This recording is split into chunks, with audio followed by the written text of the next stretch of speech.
wait until technical division to get there. So I thought What we're doing shouldn't be publicly. Good. Koutou, no mai haere mai. Welcome to the first meeting of the Cromwell Community Board for 2023. Lovely to have so many people sitting in our public sitting area gallery today. Welcome to the media, and we've got a pretty full agenda, so we will get straight down to business. And the first item of business that we have is public forums.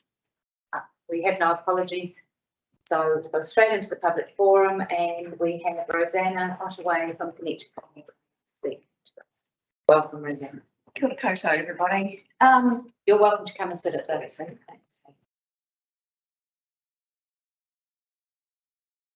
Back to exhibits. Yeah. There. I'm representing Connect Cromwell today to introduce you to an idea that we have and we have full funding for. They're called Locky Dogs, and they're a bike locking station that also charge for e-bike. They can take normal bikes as well, and they can take e-scooters. We would like to have 2 docking stations within Cromwell. Some we had proposed that they're in the mall, but we're open to ideas. I've got some other ideas on map in here. We have secured the funding, and we think it would be really great for our community, more so from a community perspective than a tourism. Where we can encourage people to use their bikes to come to work. We can encourage our children for some of the students at Cromwell High to lock up their bikes. The system is in Christchurch and is doing very well, and it's run with an app on your phone, or if you're in a big city, it uses a card that you would use on your buses. It's free to use. It is run on mains power, and it has never been broken into and would cope with our winters and our summers particularly well. They're from Northern Europe, and yeah, they seem to be particularly clever and usable. So, apart from any more stats that you have here, feel free to ask me some questions. Sorry, how many stations, how many bikes does the station hold? 10 per station. So there'll be 20 bike locks, locking bays for And how big is it? about 10 metres long. About a metre per bike. It is. We would be on the sidewalk or kind of in somewhere. So at first I thought, well, after many discussions with the Connect Cromwell steering group, we looked at outside Paper Plus, and we thought maybe around the Tide Pond area. I do have now information that they might not be the best places to put them. So there's some other ideas around maybe the car park by the fruit sculpture. One there, potentially by the swimming pools. And, other ideas are car parks next to Mitre 10. And we were trying to keep away from the heritage area because they are so modern looking. It might be a little bit of a draw away from the aesthetic that they have. Question? I always get suspicious. Good, you've got fully funding, that's always good, but free power, who's doing that? Yes, so that will be, it's run on mains, and I wrote down it runs on about 100 watts per 24 hours. That's what it would cost. Any capacity to add a solar function to that it could be self-sufficient and they could go to places that don't get powered? No, those units exist now. Go back to with an idea. They are movable too. So if we put them somewhere, they can then be moved. How do they connect to power in that case? Then is it a mains power, and then they have a network that daisy chains for each of the bikes. Yeah. And the person just needs to bring their charger and plug it in. Have you got have they locked? Well, yeah, I'll put you up. Sort of bring a big picture.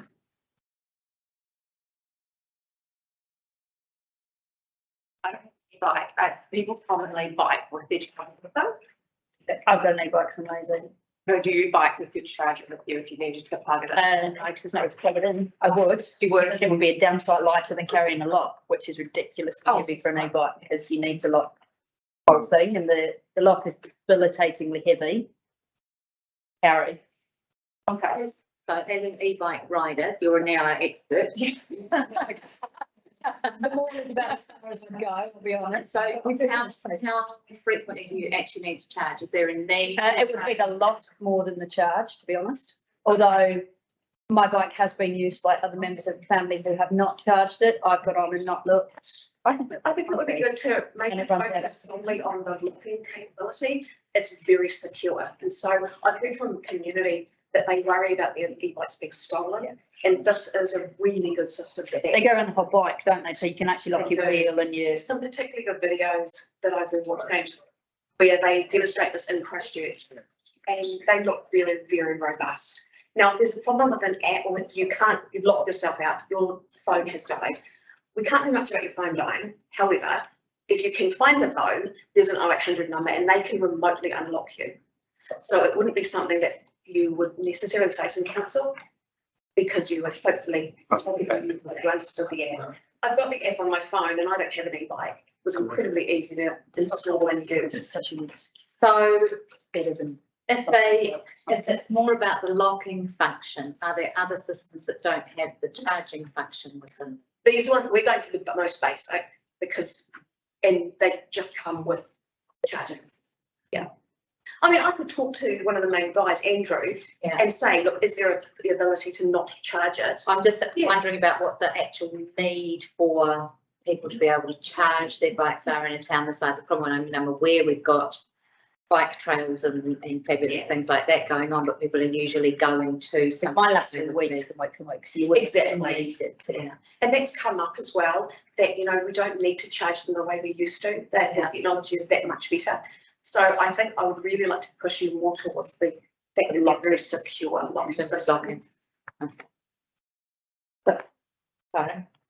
There has been conversations with staff, and we have been working with Connect Cromwell because of the redevelopment in the mall and trying to figure out what solutions could be utilised. But one of the questions that has been raised has been the need for charging stations and the particular size of these particular units.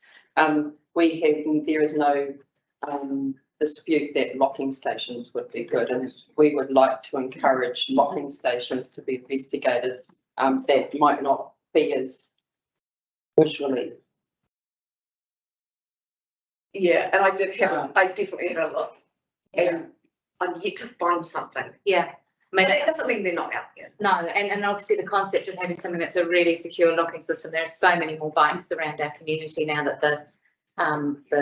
the Lake Dunstan Trail has opened up, and of course as the other trails open up, that connect into Cromwell is likely to be more.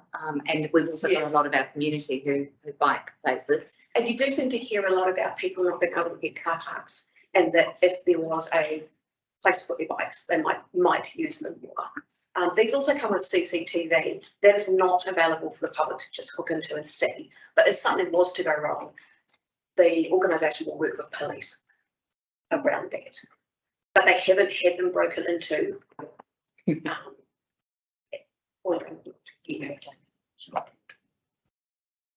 Any further questions? What about the ownership? You guys are obviously going to fund that. Where does ownership transfer once they're Well, if it was purchased? council grounds, So you'd be anticipating we so upkeep and maintenance, now any maintenance, repairs would become out.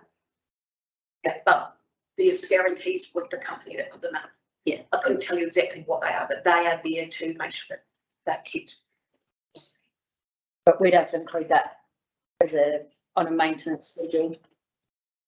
Whether that's some week or So that will come on. So what are the sort of cost of these things? I know you've secured funding, but in terms of something that's sitting. The ones we're looking at is 45,000 each.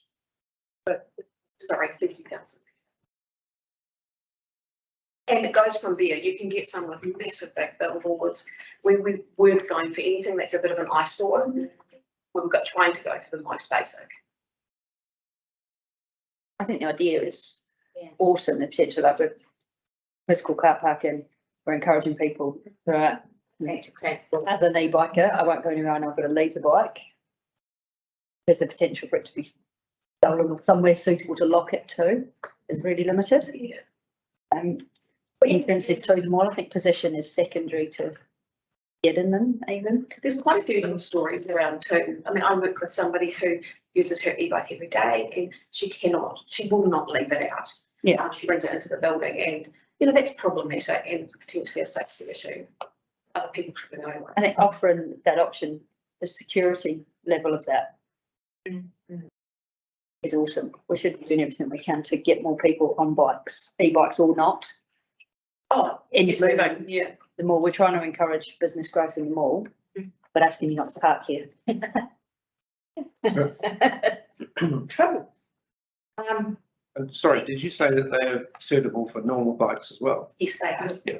What's really neat is they actually look into the e-scooters and they're becoming a little more popular as well. And so I understand for youth, they may not have phones and so an app wouldn't be useful to them. do.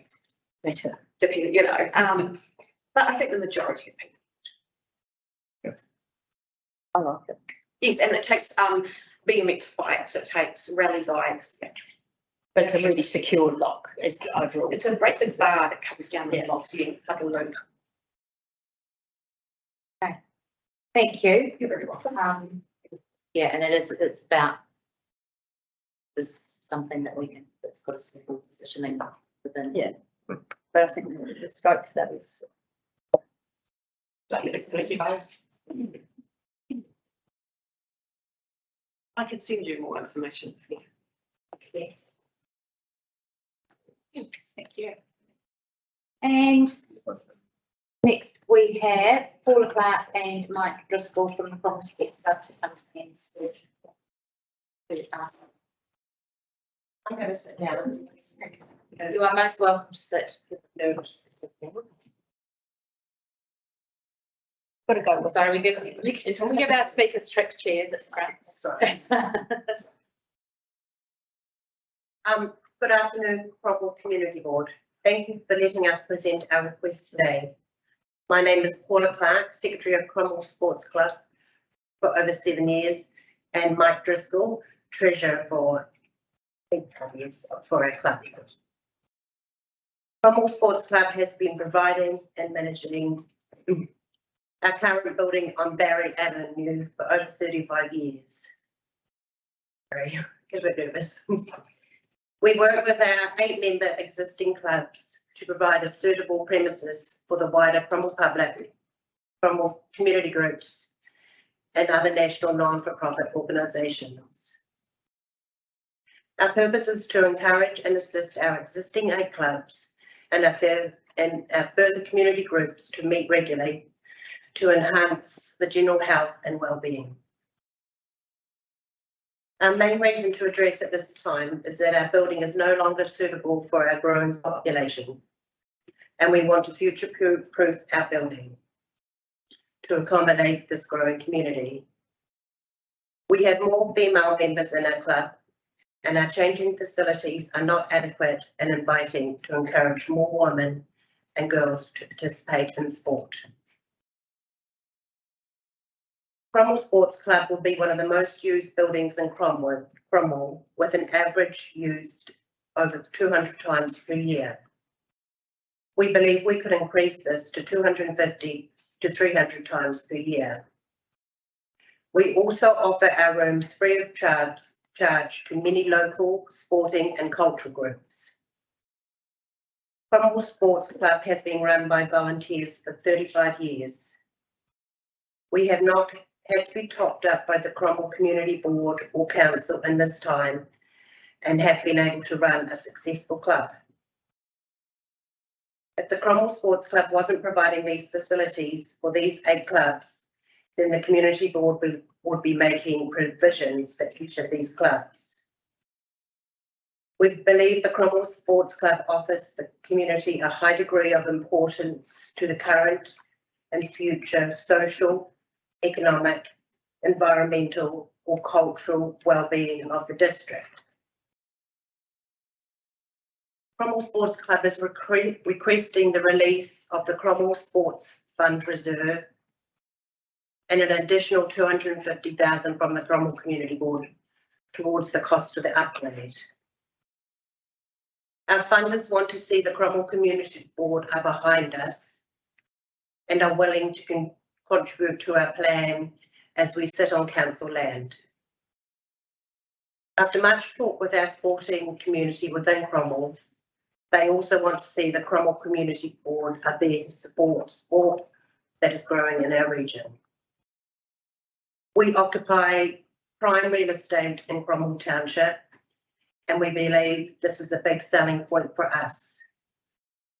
We are walking distance from anywhere in Cromwell.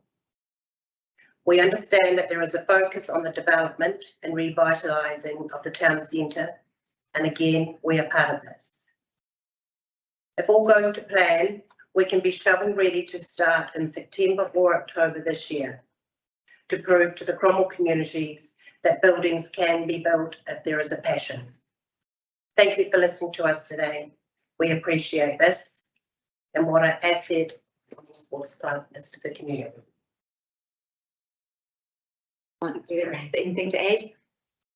No, I think Paula summed it up pretty well. Questions? Yeah. Just a bit of knowledge is a dangerous thing. Just trying to understand the makeup of the sports club. As the report that later on says list hang on, 8 groups. 8 groups. Some of those groups are incorporated societies in their own right and some aren't. Would that be right? That would be right. Cool. Everybody has to be an incorporated society. Yeah. So the badminton club's gone. Were hockey ever part of it? The hockey were, like originally, yeah, until they got their new building. Pavilion. Yeah, I couldn't quite work that out because they weren't in the original setup. That's all. Okay. So it's the list that's in our report is rugby, junior rugby, associated football club, basketball club, cricket club, tennis club, netball club, golden oldies. That's the 8, is it? Okay.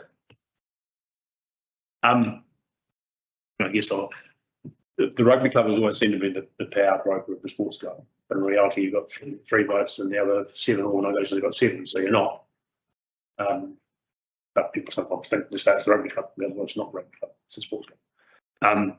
The other clubs, are they active members and part of it or less active depending on what they do? They're not as active as the rugby club. Yeah. They are our biggest user and the junior rugby club. All other clubs use it when they need it. Yeah. And it's always available if they want it. Represented on your, at your meetings, so we're definitely looking at people who turn up to your meetings from each of those 8 groups. Yep, every meeting, each club has a representative.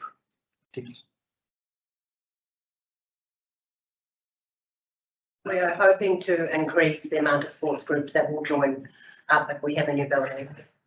Because we give it free for the likes of the gym club. They use it for their meetings, junior netball, that sort of thing. They use it for their needs as well. But we do seem to have been moving towards using it more for cultural things as well. We've now got the Filipinos, they come in their basketball league and for their award ceremonies and stuff. And the Fijians have been starting to use it quite regularly. So that's how we're growing in those sort of numbers. How many years ago was the scope survey done that to set the plans up for, what got designed? Who actually set that scope of design in the first place? Started in 2019 when we first started to look at the idea of increasing our footprint. Yeah. And making a bigger building. Our first funder, Central Lakes Trust, said we had to become a charity. So we did that at the end of December 2019. And then we struck COVID, like everyone else. So things did get put on hold. Yeah. I think I'm not a bureaucrat person. I don't understand councils and stuff, and I may have been talking to the wrong people. But now I'm talking to Rebecca and I'm talking to the right person, and it has moved along nicely since then.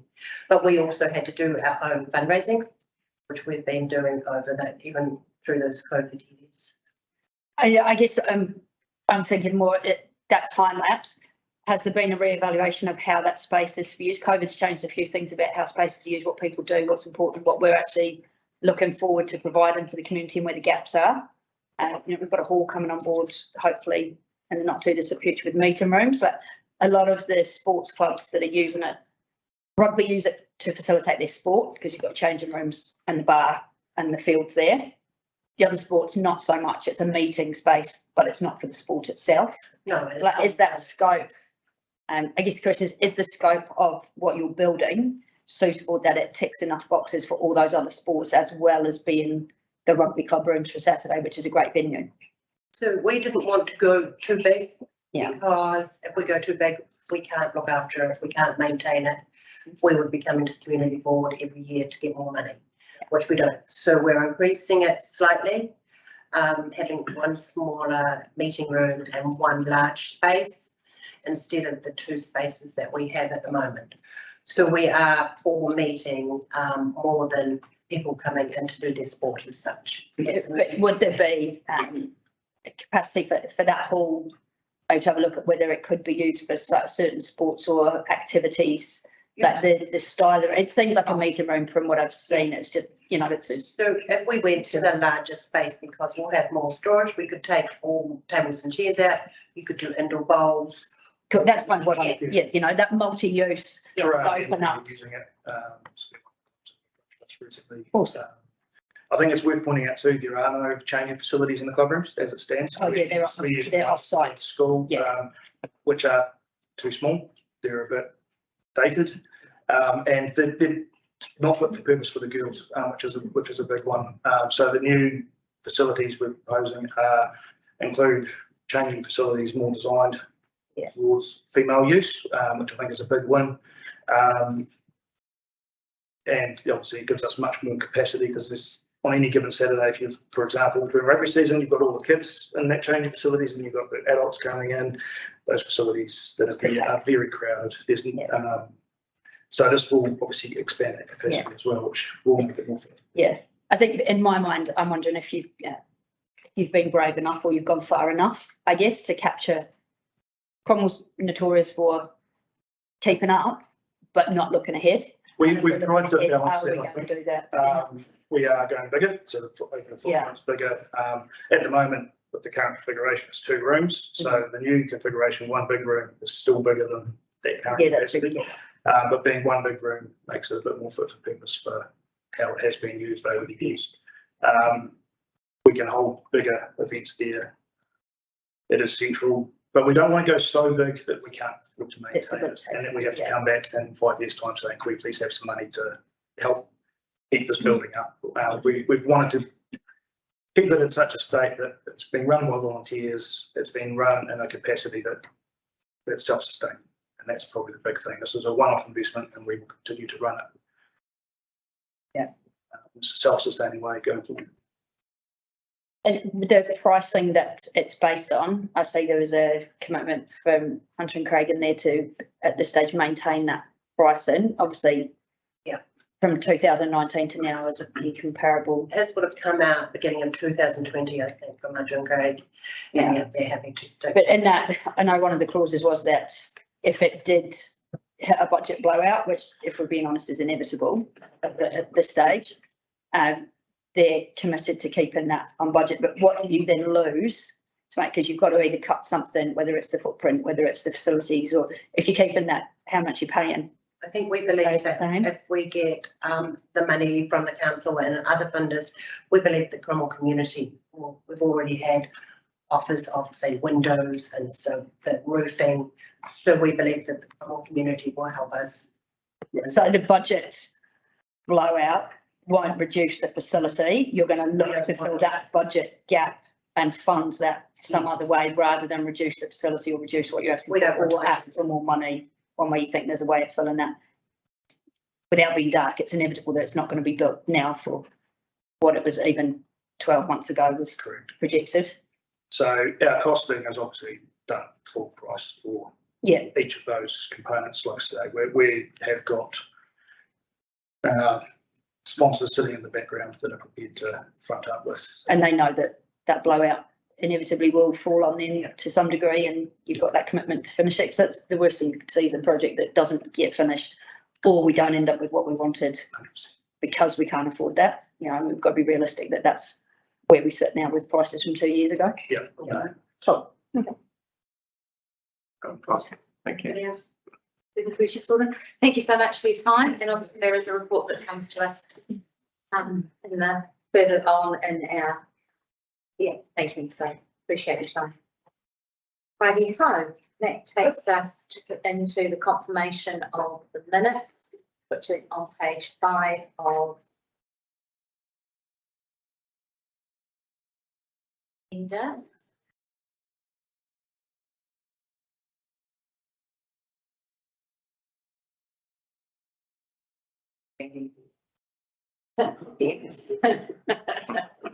So, minutes from the previous meeting. Do I have a mover and a seconder for those things? One, thank you, Sarah. All in favour? Aye. Just a reminder as we go through our agenda to be aware of your need to be vigilant and stand aside from decision making when a conflict arises between your role as a member and any private or other external interests that you may have. And that moves us on to our reports. And the first of our reports today is the Cromwell Museum Updated Memorandum of Understanding and New Trustee. Welcome, Rebecca and Martin and Jennifer. Sure. Sure, thank you. Thank you, and it's good to be here for the first time in 2023. So this report is, and to thank you also to Martin, who's the chair of the Cromwell Museum Trust Board, and to Jennifer, who's the director at the Cromwell Museum. This report is, when I came on board last year, I was working with Jennifer and Martin around the grant arrangement, and we noticed that the MOU was due for an upgrade. So since then, I've been working with them on updating that memorandum of understanding. It expired in 2011, so I mean, sorry, 2021. So it's not that Not as old as 2011. So we've gone through it. We've just made some wording changes, but I will draw your attention to a couple. We've attached the MOU with the track changes highlighted so that you can see exactly the changes that we've made. And I just wanted to point out a couple of clauses that we've inserted. One is a holding clause around the new Memorial Hall and Event Centre, just because that's still a bit uncertain. We can't put anything concrete in the memorandum of understanding, so we've put that wording in there to acknowledge that something's happening, and that we will get back together around the table once we've got a clear idea of what that is. The second one was about the clause. The museum asked for the clarification of clause 15, which we added a sentence around the district is currently looking at its investment across the museum sector. So we've added just a sentence about that as well, and that once that work has come to fruition, that we will be able to talk about what that means for the Cromwell Museum. And sorry, there's one other clause in there that the museum asked to insert, which was just around the ability to come for project grants, and noting that any sort of application would be on a contestable basis alongside other applicants at the time. So that's the final thing that the report notes is the appointment of Donna Hipkins as a new trustee. And I just also wanted to take this opportunity to thank the trust for how we work together. We've got a really nice working relationship, and I think it's fair and honest, and we solve the world's problems when we meet. If only somebody would put us in charge. So I don't know if you've got anything to add. I do have a few points I'd like to make. Thanks, Rebecca, and good afternoon, everybody. Could I just, before I start, just introduce, we've got most of our trustees here this afternoon. In the back row, we have Donna Hipkins, who we're asking you to endorse her appointment as a new trustee. And we have Joan Lawrence, we have Peter Mead, and we have Jim Walton. So it's not as though we're trying to rest of the numbers, but it's just that they can come along here. The MOU is our fundamental document, basically. It's how we operate in connection with the Central Otago District Council. And it addresses two issues. One is the management and operation of the museum, firstly, and secondly, the operational funding of the museum. Both are equally important in the MOU. And the operational funding is going to be something that we're going to be looking at more closely during the year as the financial implications of the new museum become more apparent. So I just, as an aside, note that the name of the new complex is now the memorial, what is it, Rebecca? The Memorial Hall and Event Centre. There's no mention of the word museum. And I don't think we've actually got to the point where the facility has been named. I think we are just cycling through a range of names and at the moment. Okay, well, we noted it in passing. Okay, thank you. I'm sure Rebecca's already noted down. All right. So the MOU is 8 years old now. Neil and I signed it way back in 2015. If you remember that well. Yes, I do. Much has changed since then. And the major change has been the appointment of a permanent director in Jennifer, and she brought a sense of professionalism to the whole operation. But my trustees and myself are grateful for the continuing support of the Cromwell Community Board. But the next few years present a time of great opportunity, but also challenge, as we look forward to transition to a new and modern environment. And it's important just to note in passing that the current building now no longer is suitable for purpose and for the public programs that we wish to achieve. Now, could I just make a further point that when we proceed further down the track with the new museum, that this is going to be a significant regional and national interest. New museums don't get open all the time, but when they do, these are significant events. And I just draw your attention to one that's close to home, which is the new one on Rakiura Stewart Island, which is a new museum, and that was a long time in the planning, and it attracted significant national interest and still continues to do so today. So therefore, it's got to be presented well, and the role of the director under those conditions becomes paramount. Just on that, I'd just like to acknowledge the considerable work done by Jennifer so far in working with the CODC and with JASMAX on the new design. As the design develops, it's important to understand the expectations of the Cromwell Community Board regarding the museum. I mean, we will continue to care for the council's collection, yes. There will need to be discussions about ongoing funding and operational expectations. What types of displays and technologies will the Cromwell Community Board want us to have a look at for the new museum? These are all questions that we're going to be asking you over the next little while. Yeah, so you can expect this to be coming back to you over the course of the balance of the design period. Now, the new museum is going to start to expose some key vulnerabilities in how we operate, and I just need to draw your attention to these. Our funding, in broad terms, consists of a $40,000 annual grant from the Cromwell Community Board / CODC, and that goes to support the operational funding of the museum. And in a good year, we can expect to raise additionally grant funding of between $30,000 and $40,000. I should add, though, that this is becoming harder because everybody's after it. I know from experience that another group I'm involved with that in an application to the Lotteries Board prior to Christmas, the Lottery Board had $30 million worth of applications for that hearing, and they granted $11 million worth of applications. That's an example of the pressure that the sector is going to be under. So we run the museum on a budget of about 80 grand a year, but 30 to 40,000 of that is always at risk. And we get money from lotteries, we get money from pub charity, we get money from hopefully the Central Lakes Trust this year, and hopefully the Otago Community Trust. And we are not unskilled in applying for grants, and we've been quite successful thus far.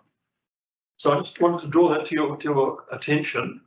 We will be looking to the council for one of your contestable grants so that we can do some work on one of our collections.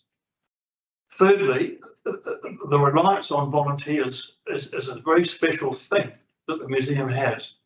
And I don't know if you realise, but we have 30 people from the community who Donna is in charge of organising. And these people are what keep the museum open every day. And it works well, and they do a great job, and we are eternally grateful to them. And I think their role needs to be acknowledged. But is this model sustainable in the future? And I'm not sure that it is. So I'm just stating this without giving you any solutions. We have a few thoughts of our own, but we want to develop this theme a little bit further. There will be an increase in operational costs. It's inevitable over the next 12 months and beyond, because if Jennifer's putting all this time in on the design of the new museum, how's she going to do the rest of her work? Okay, in broad terms. So, but I mean, it's not all bad news, because the new museum is going to be a key attraction. It's going to be a key attraction for locals, certainly, for schools, for cyclists, and for visitors.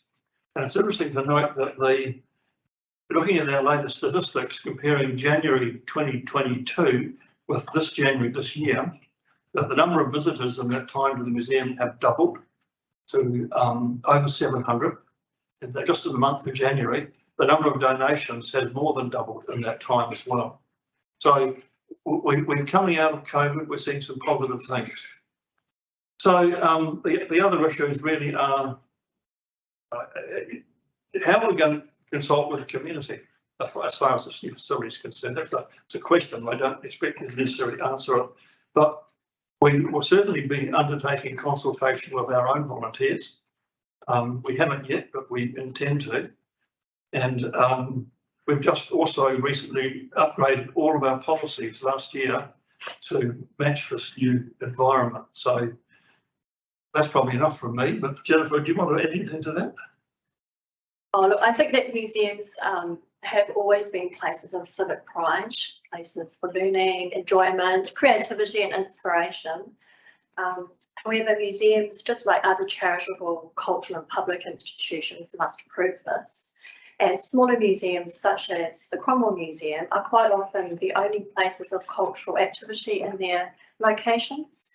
And for us to share a space with the new cultural event centre, this will help us to connect with wider audiences that would perhaps not otherwise come into a museum environment.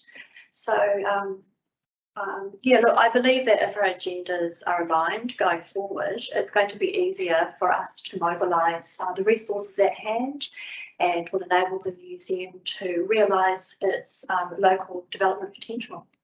So we really look forward to the projects moving forward. It's really, really exciting to be involved in it all. Thank you, Martin and Jennifer, for the presentations. Obviously, some of this we can address as a community board, and as you know, there is a wider district conversation being had around museums, and so some of those conversations about funding of museums going forward for the Central Otago district will be made by the council who are working from that perspective. Obviously, as a community board, we feel we've got a really strong connection to the Cromwell Museum and are working on making sure that facilities included within the redevelopment of the Cromwell Memorial Hall is going to be what you're hoping it's going to be, as well as going to be something that is of key significance to our community. And we have had a conversation about that and about the fact that we would want to see it as an interactive, interesting environment for our community that transcends what you're able to do in the current building that you're in, because we've got this opportunity to set something new up as we move forward. So we're just as excited, and we just have to all keep our fingers and toes crossed and touch quite a lot of wood in the next couple of months and make sure that funding ducks align and we can get it all over the line and in line with our community's expectations of what we're going to be providing. Has anybody got questions for Rebecca or Jennifer? And I'd like to thank you for the ongoing support that's provided through Anna as chair. She attends our trustee meetings from time to time. It's appreciated. Just a very quick question. You mentioned that donations have doubled in this last year. Is that just simply people sort of tossing a couple of dollars in a box, or is it donations from? We've become much more aggressive. And they now don't quite get held by their lapel and forced to donate, but certainly that's drawn to their attention. Right. And I mean, they have to fall over the donation box to come into the museum as well. But is that simply that donation box? Is that Yes, yes. Yeah. We've talked from time to time about making entry chargeable, but every example of that around the country that's been tried means that no one bothers to come. Yeah. So it's got to be by donation. However forceful. however forceful. Are there any further questions or things that we wish to raise? To acknowledge how much your volunteers are doing to keep that running. We appreciate that. It takes a big team kicking up the surface of all of you, not just. So, sorry, interrupt. That takes us back to our recommendation, which is that the Cromwell Community Board receives the report and accepts the level of significance, approves the updated memorandum of understanding with the Cromwell Museum Trust as attached in Appendix 1 of the report, which we'll just take a look at, and of course endorses Donna Hipkins as the new trustee for the Cromwell Museum Trust. Neil has just moved that. Is there a seconder? Thank you, Bob. All in favour? Look forward to working with you well into the future. Thank you.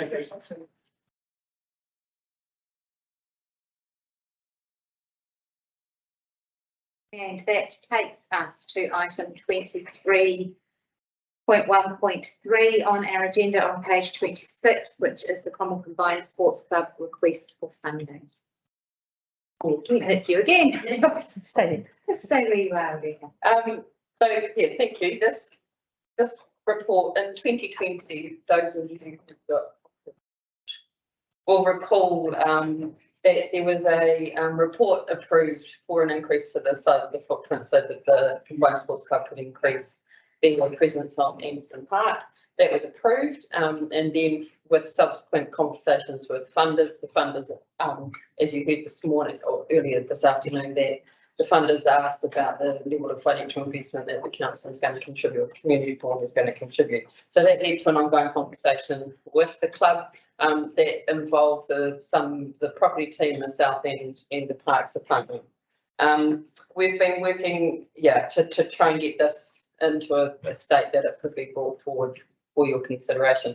Along the process, we've been working closely with CLT. So, for instance, the project plan that you see there as part of those papers is the project plan that the CLT uses, because we don't want the clubs to be through different organisations.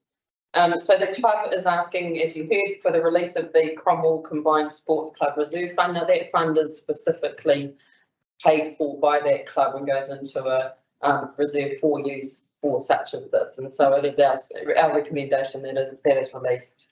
And as at 30th of June 2022, that was at $69,333. The club has also requested an additional $250,000 towards the project And the report explores that request and provides advice on how you might consider it, again, particularly against other opportunities to enhance recreational facilities in Cromwell. The report notes the development of an open spaces and recreation strategy and suggests that that strategy will help the board make strategic decisions around allocation of reserve of resources that will enhance recreation in the Cromwell area. In addition to the release of the Cromwell Sports Club Fund, it is recommended that if the board was of a mind to make an additional financial contribution, that was done through the long-term plan process. And that would allow you to, the development of that particular strategy to be along the track further as anticipated that will happen this calendar year. Yeah. And with the LTP next year, of course. I just wanted to apologise for, I only noticed yesterday that I hadn't included, after going and getting the photos and spending half a day finding the plans for the existing changing room facilities. I then didn't include them with the report, so they got sent out under separate cover yesterday, and a copy's been attached, being put on the table for you. And that's, yeah, it's just any, I think, for now, thank you. Thank you, Rebecca. And of course, we did have Paula and Mike speak to this item on our agenda in the public forum as well. Are there any further questions for Rebecca? Everyone look at the things of the changing rooms. I haven't got a question, but it's kind of observation I'll make, and I included it too in the public forum, is that with the clubs that are in the report, the clubs that are actually part of the charitable organisation, there seems to be some mismatches. I think it'd be really important to just know what the correct status is of the Cromwell Sports Club and who its entities that are in its schedule actually are. I took that from the Charities Commission. Yeah, because I looked at the Charities Commission, it doesn't say the same as that. It's been interesting. So I'm a bit confused, but if that's I'm not saying that's not the list, but there's probably some housekeeping to get organised for that, which I think is an important thing to pick up out of it.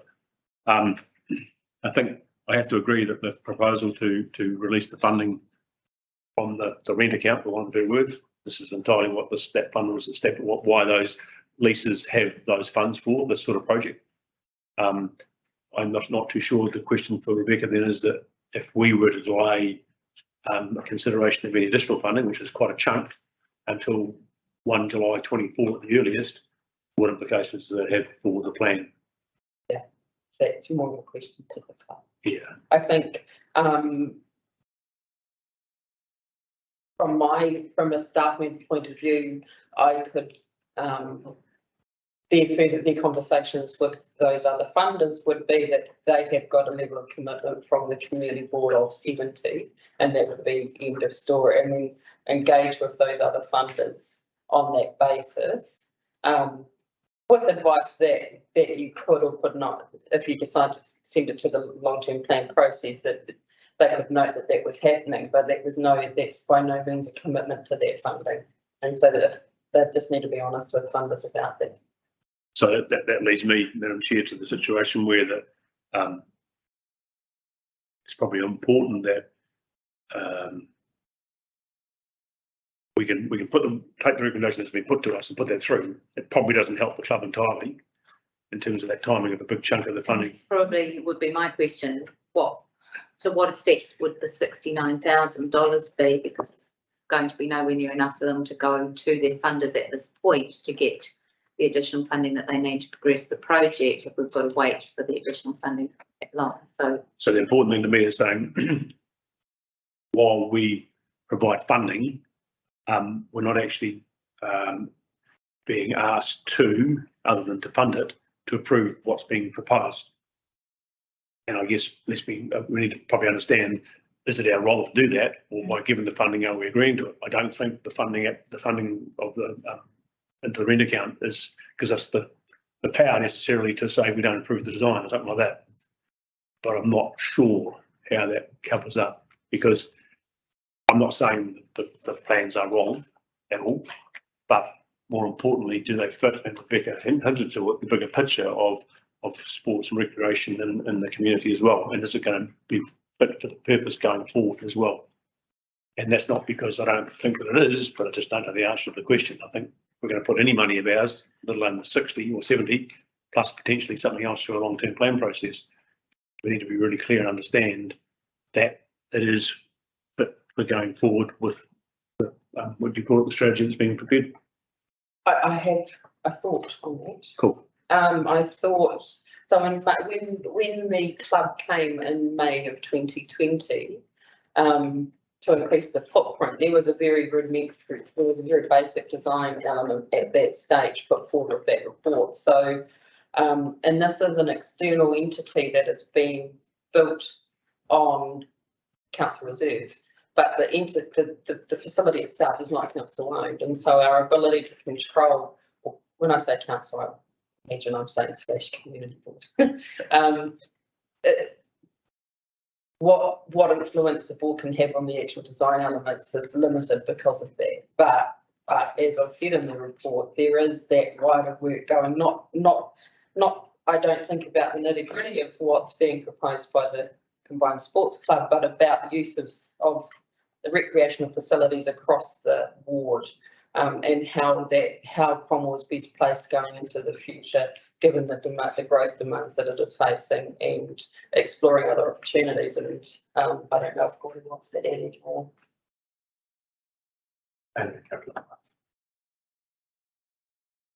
Yes, I think certainly from a financial strategy perspective, we want to look at that bigger picture as well. That if we've got that, I guess that future proofing and that path to future proofing.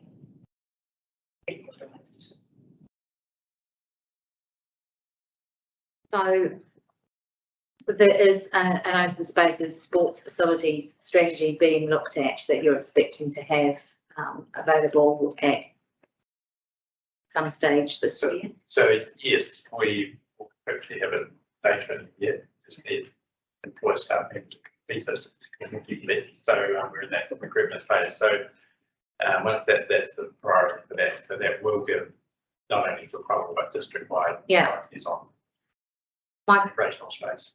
I would imagine, however, whatever that comes up with in terms of sports grounds and the provision of sports grounds or court space or those types of things that happen, that we will be very unlikely to lose stock having sports grounds on Barry Avenue, on Anderson Park, that would be given that those sports grounds would remain there, and therefore the club and its facilities in the centre of town there would remain highly relevant to our town,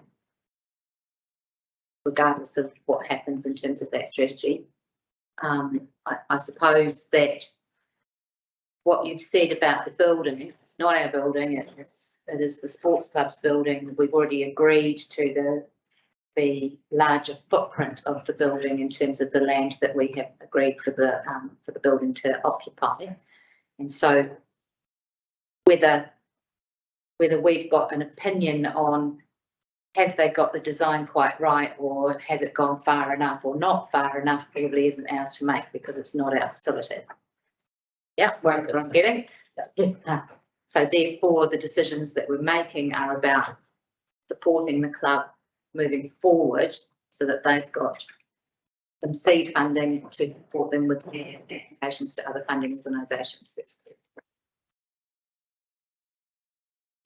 All I was going to say is that recommendation C says agrees to consider any additional contribution. It doesn't say that we agree to. I suppose that the issue with the further amount of money is it is a significant amount of money that that we need to make sure fits within that long-term plan process. So that's the most sensible way for us to consider that additional funding, whereas we know that the $69,000 is sitting there and is for the purposes that the sports club wants to use it for. Is there any further discussion? Is there any provision to have a reprice of what's there? So we've got a to-date figure of what it's likely to cost. I know we talked about Yeah, feel fairly confident that you could bridge that gap, but not quite knowing what that gap is and where it is. I would be more confident in that moving forward. I'm wondering if it goes toward the long-term plan process, if that sort of information will be required at that point anyway. Because it probably will, with Not nodding happening. Yeah. We're not going to work it on 2 years ago price. At some point, we're going to need an up-to-date price on what we're building so we can. Do we need to get up to that price now? Well, That's the way. At what point, when it comes to that next level of funding, yeah, when is it appropriate to get that reprice to know what we're actually building, not what we're working on? I hear what Sarah? Sarah's saying, but I don't think we probably need to worry. Because at the end of the day, the way the recommendations put, if we take that, it tags our funding for them achieving the fundraising targets. So at the end of the day, however it's cost is what the fundraising target becomes.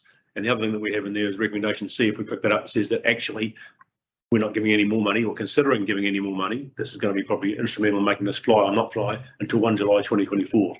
I think with what's happening in the world, that the price will be rethought by then and they will have a bigger challenge on their hands than they've already got. And the other point, I presume, is that, the amount that's being requested is $250,000, and that's not going to change as far as the community board is. Well, no, unless of course they can apply for more, but that's another matter. That's Right. So I think that we're probably in a a safe position at the moment. We're taking the recommendation that Rebecca's formed. It should give the sports club a fair idea of saying, here goes the process. Yeah. You may not like it, but that's the process. There's some money we've got, there's some money you could get. And then they have the challenge of facing how to implement that. And it's, I think, as helpful as we probably are able to be in the current situation.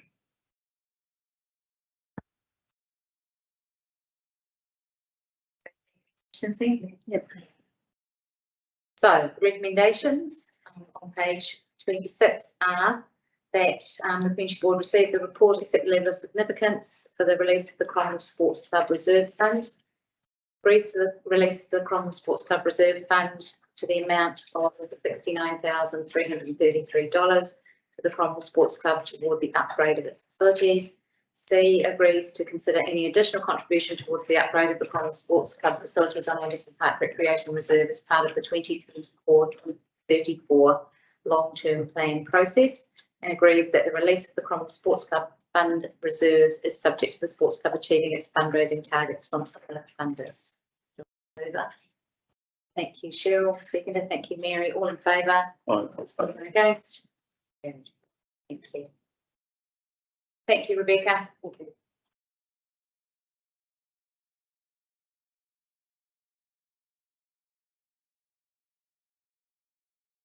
Okay, and that takes us to item 23.1.4 on page 98 of the agenda, which is a multicultural mural on the Cromwell Football Club building on Alpha Street. And we have Deb and Rebecca. Well, Thank you. Thank you. Yeah, we're quite excited about this project. So this is a collaboration between Welcoming Communities and Central Otago District Arts Trust. And the idea is to put something really beautiful and a little bit avant-garde, some street art on the Cromwell Sports Club on Alpha Street. So the key points here are that this mural has got community support. We've talked to the football clubs and they're quite keen. We've talked to a number of different community groups who are excited about getting some sort of different art into the community. Rebecca here has done a lot of work to get some funding. Welcoming Communities has put forward some funding.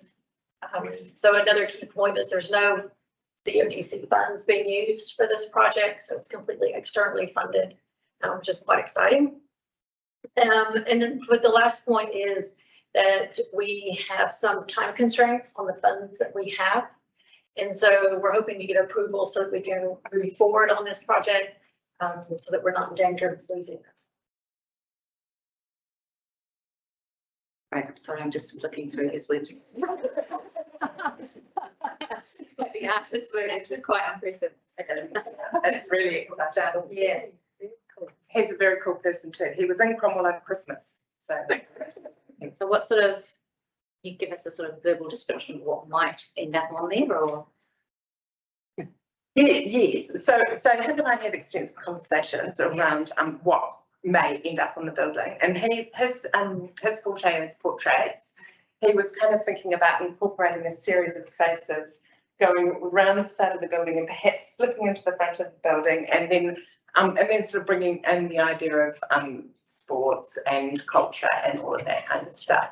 But basically, his work will probably be further informed by information that we send through to him after doing a little bit more consultation and having some conversations with football club people and some of the football club players and all of that kind of stuff. And then he will sort of come up with an image and send it back to us for approval. So that we would hope that CCB would be involved in that approval process too, if it goes any further. I have to say that the Alpha Street Club rooms are probably one of our least attractive buildings. So my personal opinion is that fabulous mural by somebody like him would be an amazing. And it's a brilliant location because it's next to the playground too. So Yeah. you've got that, yeah. I'm excited. Oh, good. Because I recall having some involvement in the mural thing, whatever it's the right word, on the toilets. Yeah. Not far, you know, and going, this is logical extension of it all. Yeah. I have one concern. Can we please call it the Alpha Street Pavilion? Alpha Street And Pavilion. it is not the Cromwell Football Club building. It's not there. It's ours. It's the Alpha Street Pavilion. I think. Gordy, is that what you know it is? Yeah. Yeah, so it's a bit picky, but we had heard about before the Cromwell Memorial Hall and Event Centre and no museum, but this is the Alpha Street Pavilion. Excellent communication. I think so, please. Yeah. I know the rugby football club use it, but yeah, it's the Alpha Street. Certainly, there's mural projects that our schools were involved in a few years ago with the one that's on the toilets and the swimming pool, which we have, of course, the original version of on one of our exterior walls at school. They're so much fun, and they do provide interest and colour. Back at the Z service station. Yeah. And the telephone things. Yeah. It just brings a vibrancy that you know, some people like me who are not very arty go, actually that's kind of cool. I know, but this is Well, sorry for all that. another step up from it being a bunch of school kids or. Yeah, well, I heard it's going to have Sarah's face on it. We're going for it. We will endorse it if we get to be in it. No, that's not. You don't have to say yes.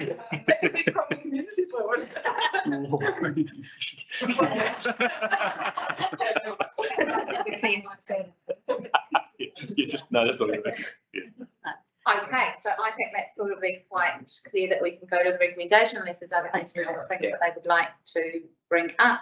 So that is on page 99 of your agenda, and the recommendations are that we receive the report and accept the level of significance, approve the installation of a multicultural mural, and I just want to change the wording in that one to the Alpha Street Pavilion. And agrees to proceeding with installation on either the southern and western facade facing the playgrounds or only the southern facade facing Alpha Street, depending on upcoming building renovations. Because there are things about to happen, I think. Yeah. Yeah, that was in there, which breaks up the wall space. Water heater or something going on the wall there. Yeah, the cave on which breaks it up and go around. That's all right. It's not significant. I'm sure that those conversations will happen when you happen when you. Well, we will have those conversations with the people who are doing the renovations. We've got some flexibility on where we can put it, so. And do we have a mover and a seconder? Yes, thank you, Sarah and Bob. All in favour? Anyone against? Get your face on there because you approved it. Thank you so much for your time. We'll seeing the next. That takes us to our next item, which is 23.1.5 on page 104 of your agenda, which is the Cromwell Memorial Hall Event Centre / Museum Centre project update.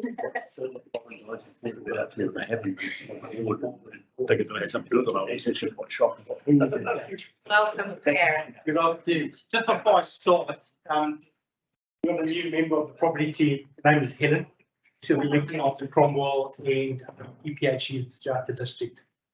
So I'm sure you guys will get to meet her and be working with her closely. So, welcome. Good afternoon. I'll take the paper as read. So just some quick comments. We have endeavoured to try and get a meeting with funders face to face, which has unfortunately been postponed to the 24th of February. So we will definitely brief the board on an update via an email as soon as possible. The outcome of that meeting, as well as we're getting an application together with the lotteries, which has to be in by the 1st of March, all associated with this project. In developed design stage, when we bring the design back to the board for approval, we will then be giving the full budget outlines of this project. And should there be any gaps, discussing what those gaps and how we move forward with the project. Or as we originally designed this building to be scalable and feasible, there will be time then to actually peel it back on the board. Really light paper. We're going to the next steps is to get out to the public as a drop-in session. We're proposing to do this in a couple of weeks at McNulty House.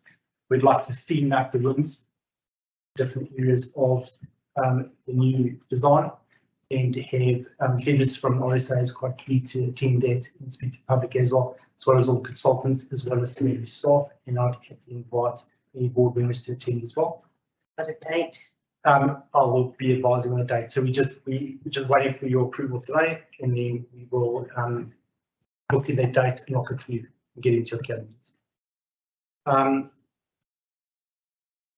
The next steps also would be continue develop design. So just to put it into context, concepts are very high level, preliminary design irons out all those rough edges, puts a more streamlined design in place and starts refining the budgets and defining the areas in a more intensive way. So we heard from the team talking about splitting up the plant areas to make it more efficient, and the way we're going to be using the rain and heat of our normal weather patterns to enhance this building as well. I'll take any questions. Questions? Great. It looks really good. Yeah. Have you had much feedback to what's already been up on the page? There's much engagement with that website now. We've actually gone out with it. So I haven't had any feedback as of yet. I will have a chat with the comms team about that. And the reason we're talking about the drop-in sessions is we're going to update the web page after this meeting. We think the drop-in sessions are so important because that's what Cromwell people really like, right? They like to get in there, have a chat with us face to face, and have a look at some of the concepts and designs. The exciting part about the drop-in sessions is I've asked the consultants to organise the virtual reality goggles, so you'll be able to immerse yourself into the building and fit your current as well. That's exciting. I reckon that it's great to see where things are going, where things got to, and it's really exciting. But disappointed we haven't had much feedback from what we've put out there. Yeah, I'm wondering if it's gone live, but we haven't actually been great at pushing it out there. It was also a difficult time of year for that to be Through this year, because a lot of that website update happened just prior to Christmas, the decision was made rather than put things out and not have anyone on staff to answer any questions that the community came forward. Okay. We decided New Year, do a big push. So now that we've got even more to put on there, we'll be doing more of a dedicated push and trying to entice people. That would be awesome. So that makes sense. It sounds like it was a bit of a soft release as such. Yeah. Now we're going to, that timing. Yeah, cool. Yeah. But that's also a really good indication that the people that were chomping to be negative would have been waiting for that and would have jumped on us. The fact that we've had nothing negative in this space when it is out in public forum is a really good sign. I think that there's nobody in there desperate to say why it's not a good thing.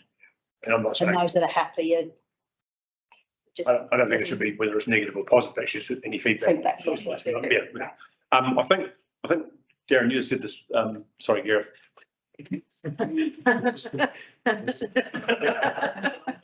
Provided that. Gareth, you said the report's got light, but actually I don't think it is. It's actually got a whole lot in it. And I think that just being asked to note this report is actually selling a little bit short. So there's a few things that I think we need to look at when it comes to recommendations that I've already suggested to Wayne, so he'll pick them up shortly, probably. One thing I do think that's important is that there's a real focus, and quite rightly so, on tangata whenua through what we've been doing so far. I think we need to make sure that when we do start to engage with our community about this, we need to explain what's behind that, the why, the reasons, and tell the story. It's a really important story, one that's not probably well known and understood in this community, and dare I say the wider Central Otago area either. I would agree. I think that our schools have done a lot of work in that space over the last 3 years, and so there's the understanding's growing, but we're growing it from our children. Yeah. And so we need to just make sure. It doesn't help those who haven't been to school for 45 years. Well, you're welcome. In Bob's case, a few more. Sorry. Voice. You have to remember that the building is on a very significant site, being for Yes. the history of Cromwell, from pre-European history right through the confluence of the Well, we might know it as being pretty close to the junction. That's got some other major significance. So, absolutely. and it's a cool story that needs to be told. And you know, we are lacking because there's a whole generation of us, or 3 generations probably of us, that haven't had the education around it, don't know much about it. Cool. That's great that all Kaha have come on board, and they're working quite closely with the design team on those things. So I think that what Neil is suggesting is that we think that the recommendations should perhaps go slightly further than just receiving your report, and that we want to be able to endorse that we think that the designs are going in the right direction, and endorse those next step actions to be happening to get us connecting with our community to make sure that we've got them behind us in this journey. That where you're going with that, Neil? Yeah, so I've discussed with Wayne what those words could be. So I'm going to, rather than me try and tell them, I think Wayne's got them written down when you're ready. And look at that. Something you prepared earlier. Yeah.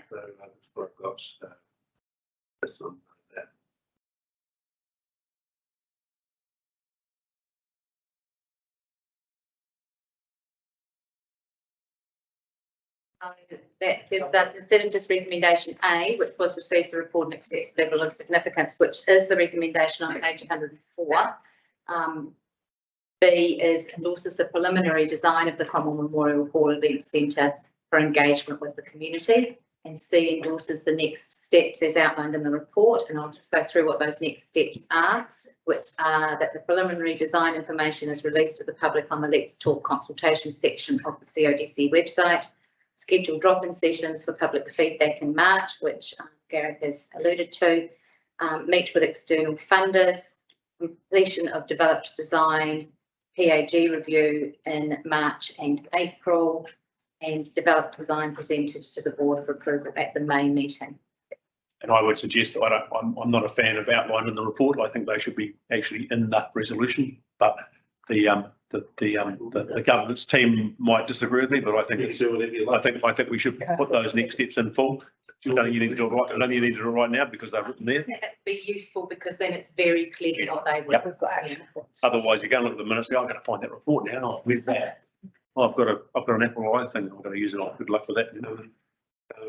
May I suggest I'll keep it as outlined in the report. However, then I'll not a D. I'll add what they See what. Yeah. We've got it pointed underneath it. So I'm happy for that. there. But that's not bad. Within. Yeah, sorry, through the chair, could I just ask Gareth, how are we going to promote this drop-in session, if you like? Because just simply putting it on the council's website, I don't think is sufficient. So we're actually going to reach out to all the external stakeholder groups that we've been dealing with, and get them to extend out the invite to the community as well. And actually discussed with Maria as I'd like to put in. Yeah. Sorry, I didn't hear that. Princeton radio and as well. Right. Yeah, so we're going to really get it out there. We want the community really around this and get really excited. When is It it? going to school news. We're hoping it's going to be the last week of this month. Oh, cool. Because I can do my radio slot for what's on Cromwell. So yeah, Sarah just had a good thought there as well. So if you've got print material that would be going as an advert into your local and send it to your schools for New Zealand. You're actually going to invite the schools. perfect. We love a walk. to Yeah, on the Friday. That's another dance. Yeah. Kids dancing. We just want everyone to get excited, so we'll get the schools to come around as well. Perfect. All right, now we have our recommendations. There will be bullet pointed, no, that's not the right. They're almost bullet pointed. That's fine. You can tidy up your formatting later. Yes. All right. Cool. So I have a mover and a seconder, please. Thank you, Sarah. My goodness, so thank you, Mary. All in favour? Aye. Anyone against? Carried. Thank you so much. Lots of exciting things happening this week. Let's go and find the money, yeah? Yeah. Yes, please, Gary, go and find the money.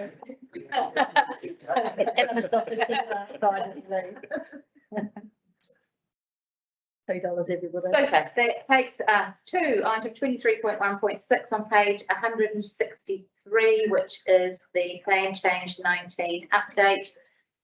You're welcome to the end.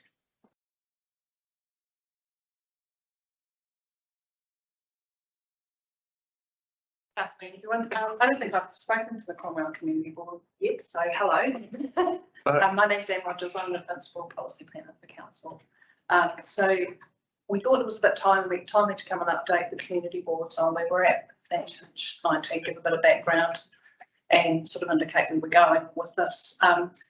The last time the residential chapter of the district plan was reviewed was when it was drafted in 1998. So since then we've tweaked along the way, but we haven't done any substantive changes to the provisions or the objective and policy. So this is a significant shift for us. We the council's chosen to approach planning for growth through the development of spatial plans, and the Common Spatial Plan was 2018, the Vince one was 2022. So coming out of both of those spatial plans, which were the result of extensive community consultation, we've come up with Plan Change 19 for the residential part of those spatial plans. So what the residential, what Plan Change 19 introduces is consistent with the national planning standards, which is what central government has developed for all councils to fall in line with in terms of terminology, definitions and what have you. So we've developed the new chapter based on those national planning standards. It's a really comprehensive review in terms of the way that we manage residential provisions in the district. It applies across the whole district. We're introducing some of the medium density zonings, which were indicated in both the Cromwell and the Vincent spatial plans. That's a bit of a departure for Central Otago because it will enable up to 3 stories high performance standards around what that looks like. So part of developing the medium density, which is probably the biggest shift for us, was looking at what that might look like for our community. So we developed with Often the School, who are also working with council on some other projects, some medium density guidelines, which is designed so that we, so the standards that we have, all the provisions about height and distance from boundary and that sort of thing, have been designed so that everybody has access to light and outdoor space. While it might be more dense in terms of the level of development, we've tried to look at it to make sure that we get a good outcome for the community. So it is quite a shift.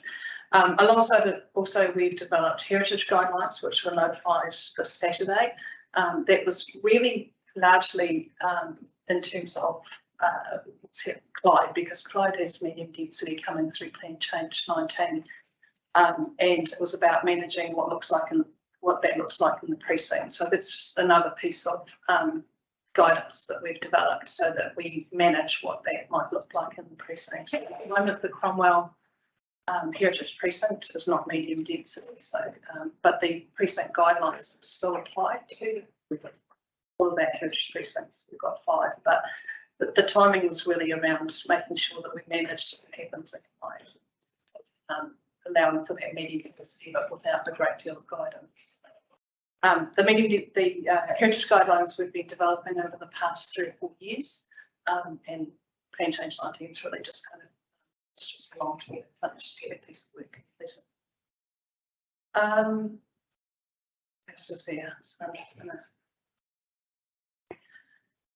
So we had a lot of submissions for us, 171 original submissions and 77 further submissions. Further submissions are when we publish a summary of the decisions requested, and then members of the community who have an interest greater than the public, which would perhaps be somebody who's a neighbour to something that's being asked for, has the opportunity to put in a submission on that. So we're looking at around 240, 250 submissions we'll be dealing with.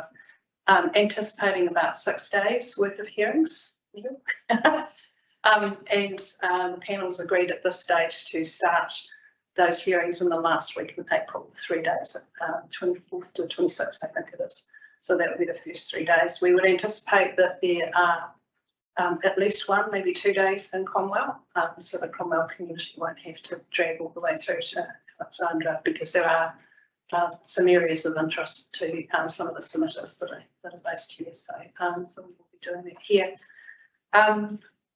We have in total, we normally have 2 years to process a plan change, and Central Otago District is generally pretty efficient at plan changes compared to other districts. And so this was notified in July of last year, so we would anticipate getting through hearings by mid-May. So we are looking at probably 12 to 15 months at the most in terms of getting a decision out, which is pretty good. Councils. If you have any questions or? Sorry, is that 12 to 15 months from today? No, from July of last year. Oh, sorry. We would anticipate, I mean, it depends what happens at the hearing. So we still got to hear evidence from 240 parties, perhaps. A lot of them want to be heard, a good chunk of them want to be heard. So we do have to provide that opportunity for them to be heard. So once we've worked through what might come through that process, we'll have a better feeling for it. But if the hearings are in April and May, realistically, in the middle of this year, we should be understanding what the decisions might look like. And it might be that we can make parts of it operative if there are some areas that get stuck. We also, there's an appeal process as well. So once the council hearings panel have made the decisions, there's the appeal process as well. So we have to kind of hold off for that in case we get appeals, but parts of it can become operative. It's appropriate. So yeah, so we would, yeah, it's this year we'll be looking at the changes. Sorry, I've got a further question. Can you say parts of it become operable? Presumably that means districts or areas, does it? Yeah, it could be what is most likely to happen, or what often happens. What often happens is you might have a particular rezoning area that's controversial, for example, and maybe the other matters in terms of the actual provisions in the chapter aren't that controversial, but the zoning's become controversial. So what we can do in this provision in the Act is we can make parts of it operative, but still resolve those matters through the environment. Okay. Yeah. It's just so that it's an opportunity for council to not hold up, and if we don't have to, we can make parts of it operative. Further questions? Thank you. It's really good to get an update on these things. Obviously, the community board isn't directly involved in, but it does have an impact on some of the projects and things that are happening within our town. So it's really important that we all understand what's happening in this space. Yes. And in the report, briefly touch on what happens when we get a private plan change request as well. And so everybody's probably aware of the request we've had for Fulton Hogan on the Park Plan Inquiry. So we'll be managing that through that process. The proposal on that one is that they pick up the plan change 19 zonings. So that will come after this process. Did you mention plan change 20? Plan change 20, Yeah, you didn't mention that. Yes. That's right. I might have. It was notified on Saturday, and submissions on the Heritage Guidelines close 10th of March. 10th of March, yeah. So we would be probably looking at 19 and 20 coming through at the same time. We get it through. So there's, with plan change 19, much about parking when it comes through. Any idea? No? No, I did the summary of decisions requesting and requested, and what there was in the submissions was a lot of submissions from people who felt that we were a tier 3 council and that we, the National Policy Statement for Urban Development Capacity applied to us and that we hadn't applied it by requiring parking, that we were contrary to that. We've had written confirmation from Ministry of Housing and Urban Development that we are not a tier 3 council and they're not expecting us to remove car parking from our district plan. So they had that from the horse's mouth.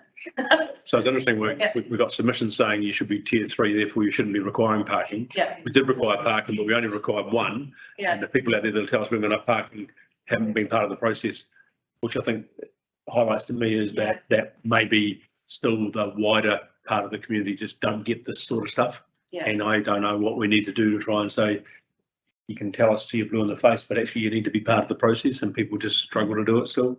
I haven't looked at to be fair, I haven't looked in detail at the further submissions. Yeah. But if there's scope there, we can certainly look at it. I guess one thing to point out for those, and Neil will know, but is that in terms of what's being notified, council can only, or the hearings panel can only consider any changes to that when there's a submission that's asking for it. So there needs to be, we call it scope. So we can only, council can only make, the hearings panel can only make changes to what's been notified if there's scope within submissions to do it, as in somebody's asked us for it or raised an issue, or helpfully sometimes it says that they're opposed to everything. Yeah, but that doesn't always work. It's a lot of opposition to rezone in RR6, isn't there? Yeah, yeah. So I think there are a lot of Yeah, submissions in there and in a the lot of balance. people panic then as well. Yeah, 2 areas where, so. it's retaining that large lot's obviously quite a, Pardon? it seems like the balance of the submissions and those things, anybody that lives in one of them, they've all got together, and but when you read it, it's probably as a percentage represent because they've got onto it and done it, whereas those that are a bit more generally affected or not, as they understand it, you hear less from. Yeah, so that there is a lot of submissions on that RRA 6 Junction. 8B, and there's a lot of heat on Bannockburn as well. There's an area there, a vineyard that is proposed to change. I think with the RRA 6 land, we actually didn't go as far as what the Cromwell spatial plan indicated, which was that the whole thing being medium density. We pulled back from that and made it large lot, which was 2,000 square metres, and a little bit of low density rather than that medium density, which was proposed under the spatial plan, because it became pretty apparent to us that the spatial plans are kind of, we call them a direction of travel. So they kind of, it's not, once you get into thinking about when you're actually changing the zones, you're just looking at, okay, is that going to work now? And it was pretty apparent given some of the feedback we've received over the last few years from those RRA 6 residents in terms of even what's going on at the Bluing Tree and the EPA decision on that, that the medium density going right down to the lake was not going to be palatable to the community. So we have pulled it back quite a bit, but not far enough for some of the submitters, and that's something that the panel will consider working their way through that as to what that looks like.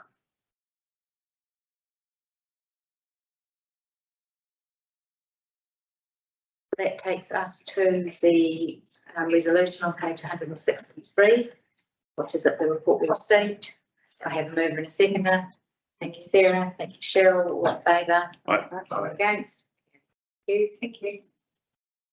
Thank you so much. And we do not have a mayor's report, which is the next item, 23.7. Graced us with his presence. He didn't have to do it. He was joked. The next item is from 3.1.8, which is the chair's report. I don't have a lot to report. The beginning of the year, end of the year and beginning of the year for me are all very much work related, and finishing off a year for children and starting up a new one. So all work really starts from this point. I did attend the candidates meeting a while ago, listen to our 7 candidates, 6 of whom were able to speak at that meeting, put their case forward for our votes. I did drop off my household's votes in this morning on my way in. So I'm hoping that everybody around this table has made time to vote and that everybody in this room, if you are a Cromwell resident, that you have also made time to vote. Note that we do have one of the candidates present at our meeting today. Welcome. That's all I have. Okay, I'll move it for what it's worth. Thank you. Takes us to the members' reports. Let's go this way this time. Mix it up. Bob, you first. Okay. I've not got a lot to report either. On the 4th of December, I actually attended the very central Christmas event down at the at McNulty House, actually, which was a very successful event, run by the Cromwell District Promotions Group. And in fact, just 2 days ago, I attended their January meeting of the Cromwell Promotions Group, being the liaison with the community board for them. I also attended the candidates meeting and I put my vote in the next morning. Oh, you're very good. Well done, Bob. Thank you. Are we minutes in there? Got anything? Having spent the majority of the time overseas between the last meeting and this meeting, I have to say it is very nice to come home to such a beautiful and welcoming community in the town, and awesome for our family to compare where we live and what we have with what others do. We are very lucky to live where we do and the facilities we have, and I think it'd be nice to take a moment to appreciate that sometimes, which we do forget when we get too insular and what we don't have. Cromwell is a fabulous place to return to. Last week on the 31st, I attended the Terrace Community Group meeting. It was my first time there as a Terrace liaison for the community board. That was great. Got to know some people there. Very positive little community there. They're looking at doing a get ready, get through plan. They had some civil defence chat going there, which was great. As an isolated community, integrating themselves into our plan, but also being standalone, which is really cool. So hopefully that's I'll continue to go to those meetings and be involved with that group. Right. And we have an athletics club, part of the inaugural committee setting up Cromwell Athletics, first time ever, believe it or not. AGM in 2 weeks if anybody's available. We're looking for committee members and coaches. At that.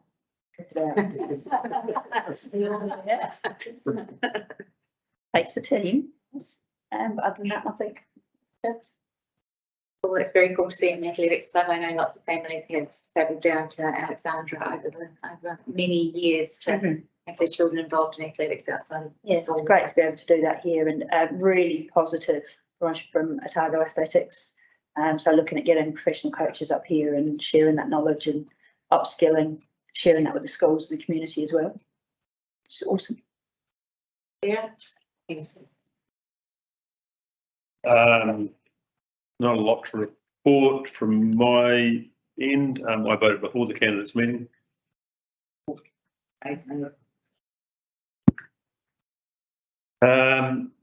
You want to know what happened at the council meeting on the 14th of December? Read the minutes. Yeah. 14th of December, pre-Christmases. Yeah, I'm not going to bore you and go back through something that was whacked back. But plan change 21 was approved for Parkland. I know some people are saying, but you should do something to combine plan change 20 up there with the Kararam and with this and with that. And anybody that suggests those sort of things, just tell them they need to make those submissions to the process and not just onto social media. The other plan change was approved was the dark sky plan changed. Still to be finalised, a couple of parts of those for that, and then reported back to the council for formal approval of the plan change. So that's coming, and that's the one that's sort of going trying to protect the dark sky attributes we've got in our community, or parts of our district. Sorry, not all of it, particularly around Naseby, which has been the one that's been driving that. A lot of stuff happened in the Three Waters space, and you would have heard more recently at our January meeting, which I'll go to now, where we approved a Three Waters Capital Works program to 30 June 24 of 54 million. But looks like could be some resets going on in the Three Waters space. So all we can say is watch this space. I should have left that for Cheryl. Sorry, Cheryl. That's all right. Yeah, we have approved a memorials policy for the parks and reserves areas. So that's for the likes of the seats and those sort of things that people want to put in to make sure that there's some sort of control over what happens with that. The roading bylaw update has been approved for consultation, and that focuses on a couple of things: parking, especially on footpaths, and also putting in place a penalty regime so we can actually find people and do something about it. That's out there at the moment. There's a bridge over in St Bathurst Loop Road that's getting some money spent on it to fix the approaches that got washed away. The highlight of the day was the approval of the policy, which everybody laughed at, and as you would expect they would, but actually it's quite important to have some consistency about your policies, and you need to have a frame template. That goes out to the notice will be no notice to them. Yes. Which is wrong because of the notice. And you'll be pleased to know that we've updated the fraud, bribery and corruption policy. And there's also been a CCTV policy adopted as well for council use of that. And how does that affect where, say, on that CCTV is used on council spaces, but it's used on privately owned buildings? It's not so much what it's used on, it's what it's used for. But that's what I mean. So what reach does the council have about the usage of, say, where there might be a situation, like say if the sports club put Yeah, we have. CCTV Yep. cameras up around to protect their building. Yep. So where does that fall in your policy? Doesn't. That's it's not the council doing that. This is about council CCTV. About your own. Yes, So yeah. that matter that it's Yeah. looking at Yeah. council. Yeah. There are rules around other people around the CCTV, and it's a good question though, and someone's listening that might just wonder about it, saying what does a situation happen where the likes of people with their own CCTV on council owned land that they might lease or license or occupy, whether the policy covers that or needs to, and I don't know. That's probably something that may or may not be an issue, and I don't know. I'm sure now someone's heard me say that and they'll just check and find out. Otherwise, no, that's about the extent. And my weekly comment on Radio Central, what's on Cromwell on Fridays, have started up. I will make the observation at the moment that we had a huge weekend in Cromwell with the car show and other things that happened with the car swap meet, the swap meet as well that went on. We had 5 brigade running competition in South Island Champs were here last weekend. And our media is doing a reasonable job of covering some of that stuff. Maybe they could do better. Mainstream end. Can't believe we had that big weekend where we had the car show and all that sort of stuff. And I don't think I've seen a photo on the ODT the next week at all. But I might have missed it. It was on social media. I was on social media. Well, it would be. Yeah. Anyway, and I'll just close by saying fire risk is extreme. Really hope that people take that into account. It's a very challenging situation to be in for the community. We need to be really careful. We've got plenty of water to put it out, don't worry, but I guarantee the water will be in the wrong place. Yeah. Okay,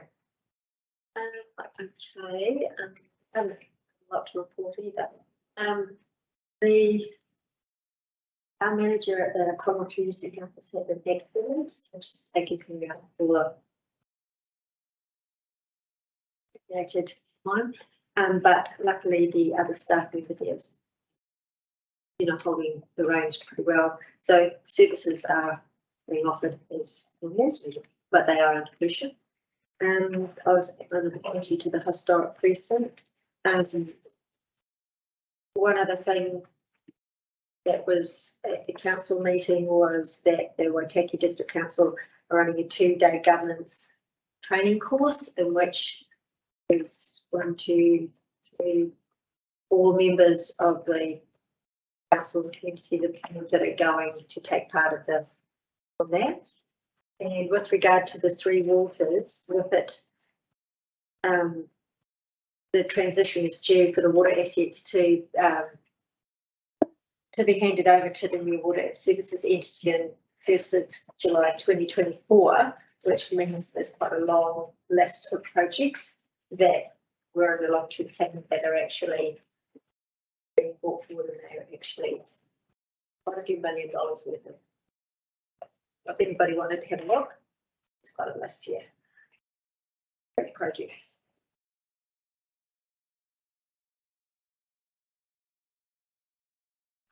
Not much, but in December, seems a lifetime ago, I attended essentially Tarboro symposium on Cruiseless Management Law Reform, which is going to be interesting, but also don't get ahead of yourself, something's happening anytime soon.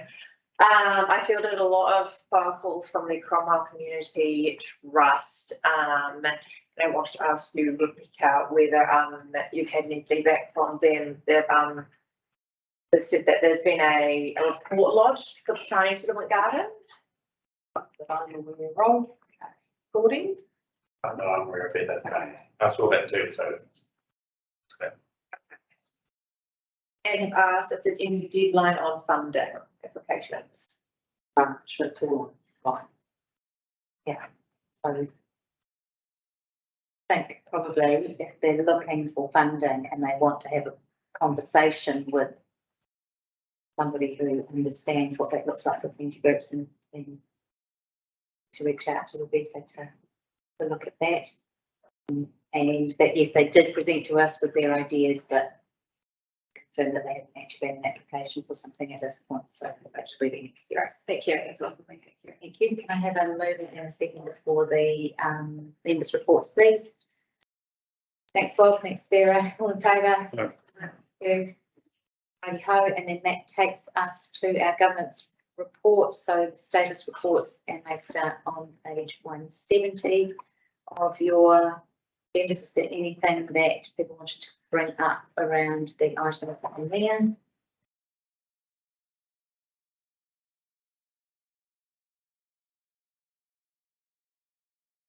Can I ask where we got to the poll?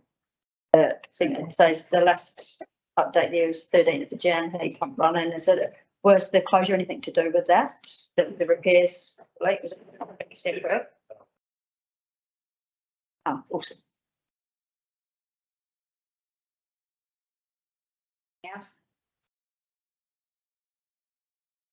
Book is upside down, and I think the newest things should be at the top. Yeah. That would make sense. That's the, Okay. Makes sense. yeah. Then you can find them quickly. The way it's always been though. I would think it's used to be, I don't know, it's always been at the bottom. It's always been at the bottom. Yeah. Because remember there used to be one for the Bannockburn walking track. Those are, no, none of these. Yeah. No. It's all, yes. Yeah. There are 3 pages to get the answer. Yeah. Do well, let's look around and give it a try. I don't know. I think going forward, without going back and doing the old ones. No, don't change anything. No, I mean, because all I do is just look above it, just reorder it. Yeah. So if you want to give it a try, Yeah. see if it works. Is that simple? Yeah. We can do that. Let's do it for Cromwell. Yeah. For Cromwell, and I'll give you feedback after our next meeting. Yeah. It's only taken me 6 years to think that it's upside down. That's bugging you, that's that top. Nothing else there, so that takes us back to the resolution on page 1. Thank you, Sheila. Thank you, and the date of the next meeting is 22nd of March, 2023. Oh, how many times have you moved it? Go to it again. No, I'm not moving it. I'm just saying, just noting that it's on the Wednesday. Wednesday. Yeah. We just so continue My to apologies. keep us on our toes. And then we're going to have the resolution to exclude public, and I recommend that we have a 5-minute break after that to allow people to have some more water. Great, I think that resolution is seconded that we exclude public. Thank you. Seconded by Sarah. All in favour? Thank you. Meetings in May, so the 8th and the 18th. Let me just